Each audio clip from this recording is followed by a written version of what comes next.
नमस्कार, स्वागत है आपका वन इंडिया हिंदी की चुनावी एक्सप्रेस में। आपके लिए मैं कुलदीप द्विवेदी लेकर आया हूं लोकसभा चुनाव 2024 की गहमा गहमी से जुड़ी खास खबरों को। आइए देखते हैं आज क्या रहा चुनावी मैदान में। दिल्ली सीएम अरविंद केजरीवाल ने जेल से निकलने के बाद पहले दिन प्रेस कॉन्फ्रेंस करते हुए पीएम मोदी और बीजेपी पर जमकर निशाना साधा। केजरीवाल ने योगी को हटाने की बात कही तो संविधान पर खतरा भी बताया। वहीं आने वाले 1.5 साल बाद पीएम मोदी पद छोड़ देंगे ऐसा भी दावा कर दिया, क्योंकि तब मोदी के बनाए नियम के मुताबिक वो 75 साल के हो जाएंगे और मार्गदर्शन मंडल में चले जाएंगे। मोदी जी अगले साल 17 सितंबर को 75 साल के हो रहे हैं। बीजेपी के अंदर मोदी जी ने 2014 में मोदी जी ने खुद ने रूल बनाया था कि बीजेपी के अंदर जो भी 75 साल का होगा उसको रिटायर कर दिया जाएगा। सबसे पहले आडवाणी जी को रिटायर किया गया, उसके बाद मुरली मनोहर जोशी जी को रिटायर किया गया, फिर सुमित्रा महाजन को रिटायर किया गया, फिर यशवंत सिन्हा को रिटायर किया गया। अब मोदी जी अगले साल 17 सितंबर को रिटायर होने वाले हैं।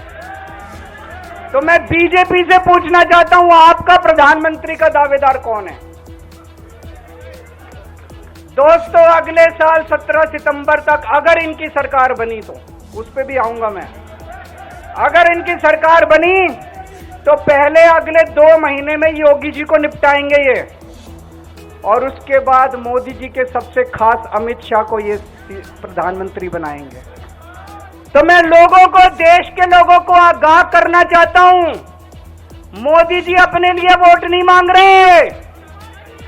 मोदी जी अमित शाह को प्रधानमंत्री बनाने के लिए वोट मांग रहे हैं। केजरीवाल के इस बयान के बाद अमित शाह भड़क गए। उन्होंने जवाब देते हुए यहां तक कह दिया कि अब 2029 तक पीएम मोदी प्रधानमंत्री तो रहेंगे ही, इसके अलावा वो 29 के चुनाव में बाकायदा पार्टी का नेतृत्व तक करेंगे। इंडी अलायंस के जितने भी चट्टे बट्टे हैं वो सभी को मालूम है कि हम 400 पार करने जा रहे हैं। मोदी जी तीसरी बार इस देश का प्रधानमंत्री बनेंगे, इसलिए इस प्रकार की भ्रांति फैला रहे हैं। मैं देश की जनता के सामने स्पष्ट करना चाहता हूं कि भाजपा के संविधान में ऐसा कोई प्रोविजन नहीं है। मोदी जी ही 29 तक नेतृत्व करेंगे और मोदी जी ही आने वाले चुनाव का भी नेतृत्व करेंगे। इंडी अलायंस के लिए कोई अच्छा समाचार नहीं है, उनको खुश होने की जरूरत नहीं है। वहीं राहुल गांधी ने आंध्र प्रदेश में चुनावी रैली करते हुए पूर्व सीएम स्वर्गीय राजेश्वर रेड्डी की जमकर तारीफ की। राहुल ने कहा कि रेड्डी जी की राजनीति सोशल जस्टिस और जनता के वेलफेयर वाली थी, जो आज यहां नहीं बची। आज आंध्र प्रदेश में बदले की राजनीति चल रही है। राजशेखर रेड्डी जी दिल्ली में आंध्र प्रदेश की आवाज थे। आज आंध्र प्रदेश को बीजेपी की बी टीम चलाती है।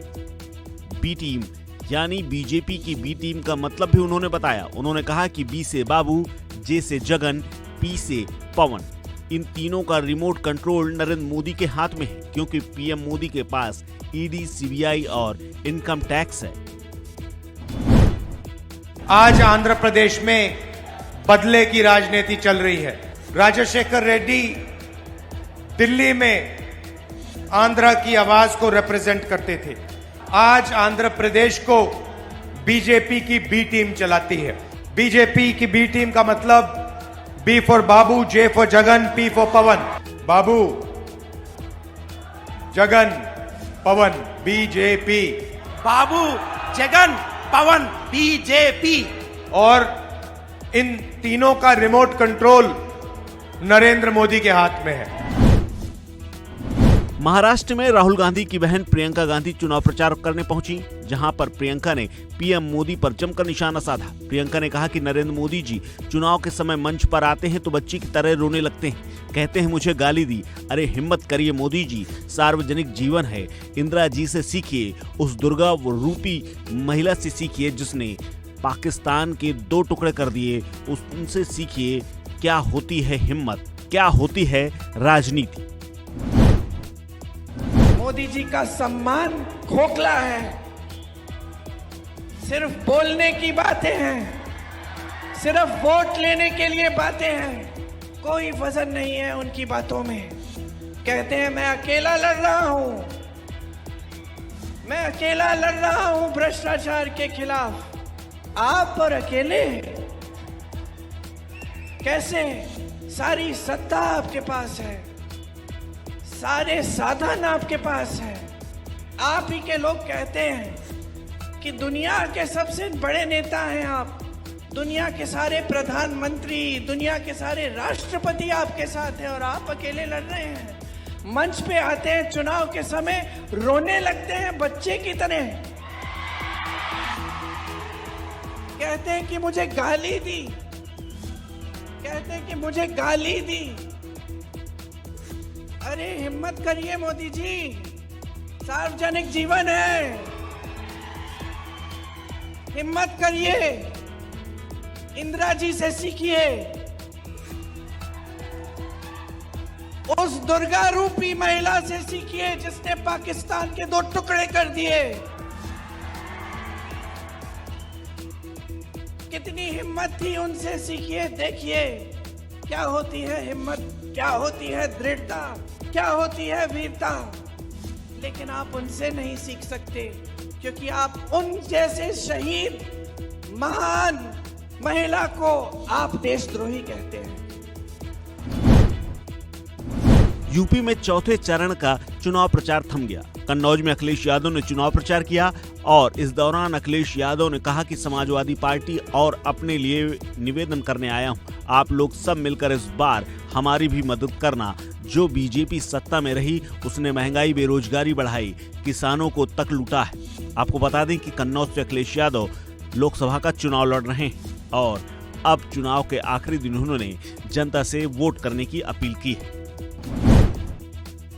मैं आप सबसे समाजवादी पार्टी के लिए और अपने लिए निवेदन और अपील करने आया हूं कि आप लोग सब मिलकर के इस बार हमारी भी मदद करने का काम करें। और जो भारतीय जनता पार्टी सत्ता में रही उसने महंगाई बढ़ाई, बेरोजगारी बढ़ाई, हमारे किसानों को लूटा, खाद की बोरी से भी चोरी कर ली, कीटनाशक दवाइयां महंगी कर दी, लागत बढ़ा दी और आय आज भी दोगुनी नहीं सरकार कर पाई।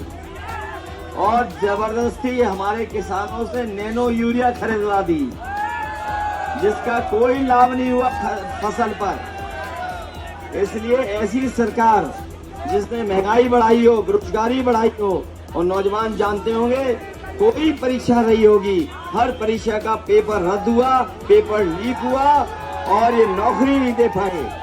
ये जानबूझ करके नौकरी नहीं देना चाहते हैं। इसलिए इस बार भी चुनाव में इनको भी आप रोजगार कर देना। लोकसभा चुनाव के चौथे चरण के चुनाव प्रचार के आखिरी दिन सीएम योगी ने प्रचार प्रसार किया। योगी ने इस दौरान एक बार फिर से सपा पर निशाना साधा। योगी ने कहा कि समाजवादी पार्टी कहती है कि राम मंदिर बेकार बना है। मैं पूछना चाहता हूं कि समाजवादी पार्टी से कि क्या वो किसी मस्जिद को कह सकते हैं कि ये मस्जिद बेकार बनी है? क्या उनमें हिम्मत है? कैसरगंज लोकसभा सीट से खुद के बजाय बेटे करण भूषण को टिकट दिए जाने पर सांसद बृजभूषण शरण सिंह ने अब ये कह दिया है कि मैं रिटायर होने वाला नहीं हूं, लेकिन रिटायर फिलहाल टिकट से कर दिया गया हूं, लेकिन अभी खेला होगा और खेला होकर रहेगा।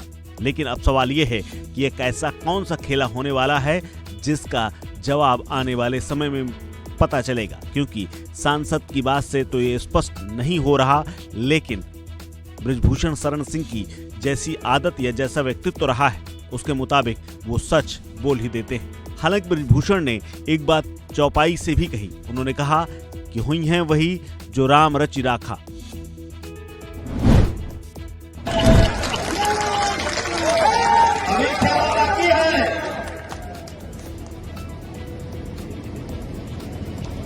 और हमारी जगह पर हमारे पुत्र करण भूषण सिंह को टिकट मिला है